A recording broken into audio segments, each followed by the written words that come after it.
It was a good fight. I would have liked to see Tyson a little bit more, aggressive and go after Usyk a bit more because, he won the first fight. So it was up to Tyson to go after him and make sure he wins the second fight. I think the fight was pretty close. I would have scored the fight closer than that. Maybe Usyk could have still win. At the end of the fight, he wasn't sure that anybody is a winner because everybody could have been a winner. Boxing experts reacted shockingly to Fury vs. Usyk fight. This was supposed to be the fight that reminded the world why heavyweight boxing is called the glamour division. Instead, it became the kind of event that had experts trading their excitement for raised eyebrows and sarcastic comments. Jordan Ellis reported on December 21st that Conor McGregor reacted to Tyson Fury's second consecutive loss to Alexander Usyk with surprise. Tyson? Yeah. An Anthony Joshua fight, maybe? He could pack Wembley with an Anthony Joshua fight for sure. I think Triple D and Usyk could put 90,000 in Wembley because that's a good fight.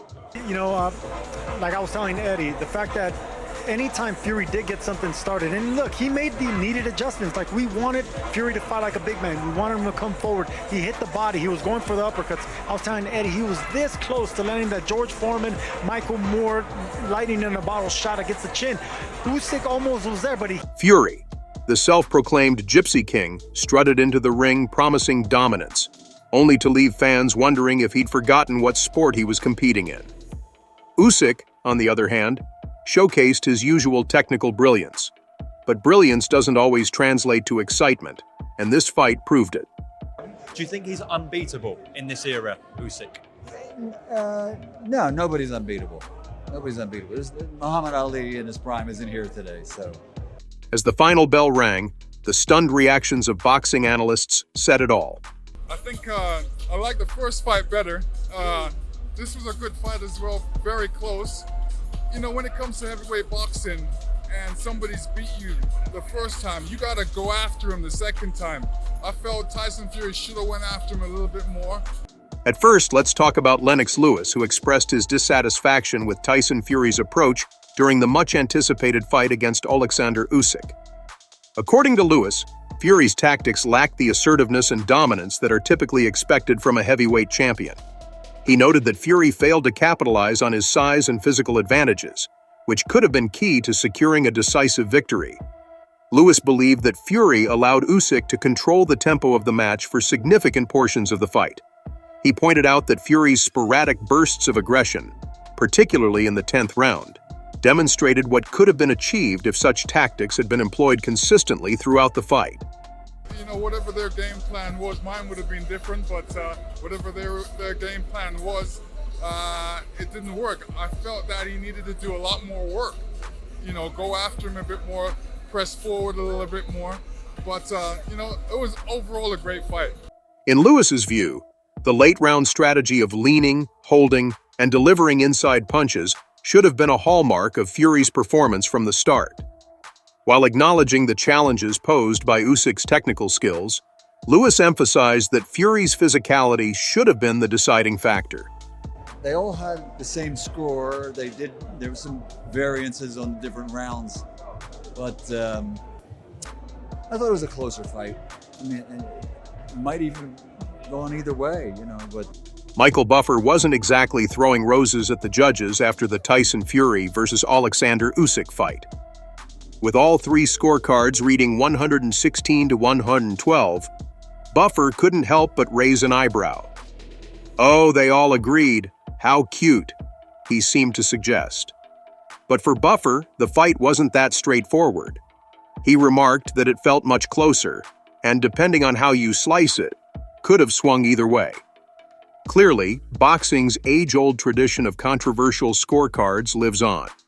What can I say? What did you make of Tyson's performance this time? A heavier Tyson Fury. What did you actually make of his performance this time out?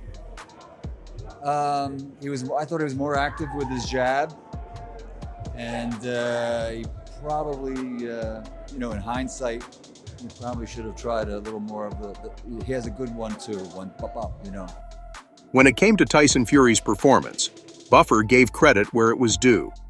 Well, kind of. He pointed out that the heavier Fury looked more active with his jab this time, which was nice. But hey, Buffer seemed to say, maybe he could have thrown in a little more of that famous 1-2 combo he's known for? Fury's size and reach were clear advantages, but Usyk, ever the Energizer Bunny, kept coming. Disappointed with that. The way they judged that, to me, it was a little bit too wide. I personally thought it was a lot closer than that. I wouldn't have given it the way they give it Usyk. Prince Naseem Hamed, the flamboyant former featherweight champion, didn't hold back when reacting to Tyson Fury's loss to Alexander Usyk. Known for his outspoken personality, Hamed expressed disappointment in Fury's performance, questioning the lack of aggression and strategy from the usually dominant Gypsy King. I just thought he did really, really well, Tyson. He did way better than the first time. So that deserved to be a 1-1, and we should have a trilogy on our hands. So I'm a bit upset for Tyson. I'm a bit upset, obviously, for all of his fans, his family. Hamed praised Usyk's technical brilliance and discipline, emphasizing how the Ukrainian's relentless work rate and precision exposed Fury's apparent complacency. Fury looked like he underestimated Usyk, and that's a mistake you can't afford at this level, Hamed commented, adding that the fight served as a reminder that even the biggest names can fall short if they lose focus. He used his size and reach and everything. Usyk is like a machine, though. He's just got a big battery that never stops. And what about Usyk being unbeatable? Buffer wasn't buying it. Unbeatable? Nah, he shrugged. Nobody's unbeatable. Muhammad Ali in his prime isn't here today, so let's not get carried away. A sharp reminder that boxing legends are made through their challenges, not invincibility. As for Fury's next steps, Buffer had a few ideas, delivered with a hint of sarcasm. Oh, an Anthony Joshua fight? Pack Wembley with that one for sure, he mused. But let's not forget Triple D and Usyk. That could pack 90,000 too, right? Controversy sells, and if the first fight was anything to go by, people would eat it up. It was overall a great fight. Where do you think Fury goes from here? There's other great fights for him out there, you know. It really depends on Fury, whether he wants to continue or if he wants to fight on. Looking ahead, Lewis recognized that Fury's future in the heavyweight division could hinge on his ability to adapt and improve. With potential showdowns against fighters like Anthony Joshua or a rematch with Usyk, Lewis suggested that Fury would need to rekindle the hunger and determination that characterized his earlier successes. Eddie Hearn, never one to shy away from an opinion, was quick to weigh in on the outcome. While all three judges scored the fight 116-112 in favor of Usyk, Hearn had a slightly different take, admitting he struggled to split the two fighters. "I thought the fight was close, maybe even a draw," he mused, diplomatically hedging his bets. "But hey, at least the judges were consistent, right?" A rare nod of approval to the notoriously polarizing scorecards in boxing. Sergio Mora, however, was more definitive, declaring Usyk the clear winner. He highlighted Usyk's ability to adjust mid-fight, neutralizing Fury's moments of dominance. Fury was this close to landing that one big George Foreman Michael Moorer shot, Mora pointed out, suggesting Fury nearly turned the tide. But each time Fury demanded respect with his punches, Usyk responded with poise and precision, keeping the momentum firmly in his corner. Hearn and Mora also marveled at Usyk's ability to overcome the physical disadvantages stacked against him. Giving up 55 pounds, 6 inches in height, and 7 inches in reach, Usyk still managed to outbox the towering Fury. And because everybody could have been a winner, from my scorecard, he was closer than that. The AI judge actually had it 118, 110. Do you think there's a place right now for AI? No, I don't think AI might be intelligent, but AI don't understand the sport properly. When the conversation turned to Fury's next move, Hearn didn't hesitate to throw Anthony Joshua's name into the ring. AJ versus Fury at Wembley? That's the one, he said confidently. You pack the place out, no question. British boxing fans would lose their minds for that fight. He also touched on the possibility of a Usyk rematch with Daniel Dubois, acknowledging the controversy surrounding their first meeting.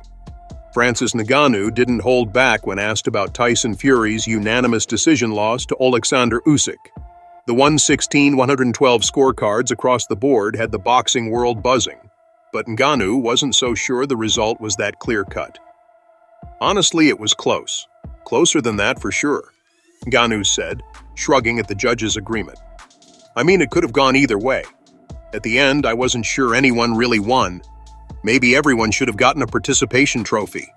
I mean, from fighting Fury twice, winning Fury twice, winning Joshua twice, it's hard to argue. I mean, he's the undisputed, right? So it's hard to argue anything from him to him right now. For so long. Things got interesting when the topic of AI scoring was brought up. Apparently, some AI system had the fight scored 118-110. Ngannou rolled his eyes at the idea of machines judging boxing. Ngannou, however, was full of respect for Usyk, praising the Ukrainian's incredible achievements. You can't argue with the guy's record.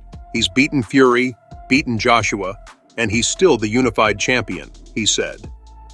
On the heavyweight hierarchy, Ngannou suggested that the old trio of Fury, Joshua, and Wilder might need a rebranding. It's not a trio anymore. It's Usyk and the rest of them trying to figure out what just happened, he said, smirking. The guy's the new heavyweight decor. Get used to it. All right, Ron Goodall over here at Fight Hike. Just wanted to throw my 2 cents. Just got done doing a live.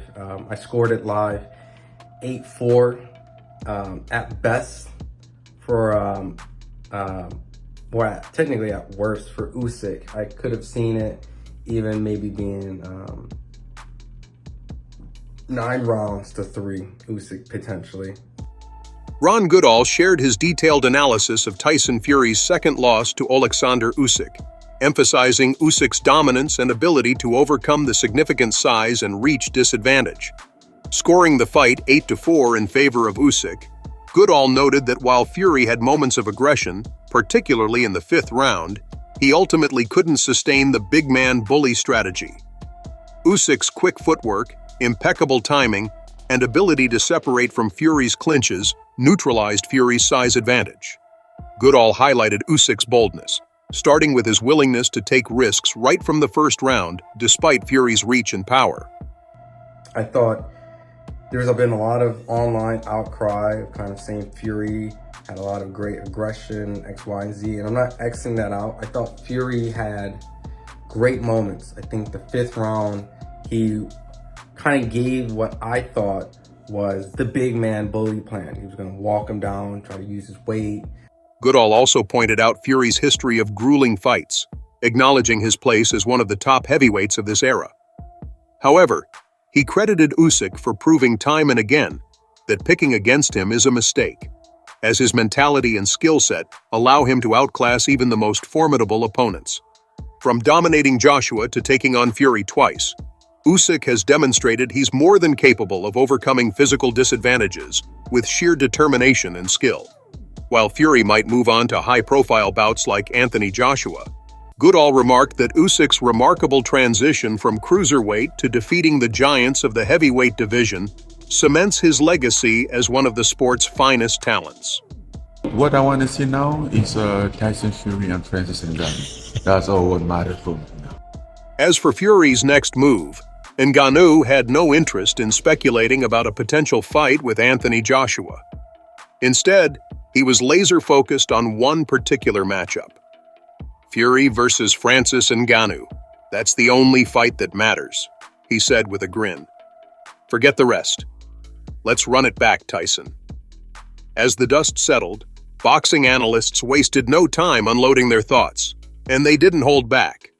For a fight that was supposed to showcase the best the heavyweight division had to offer, this one left everyone wondering if today's era of boxing can live up to the legends of the past.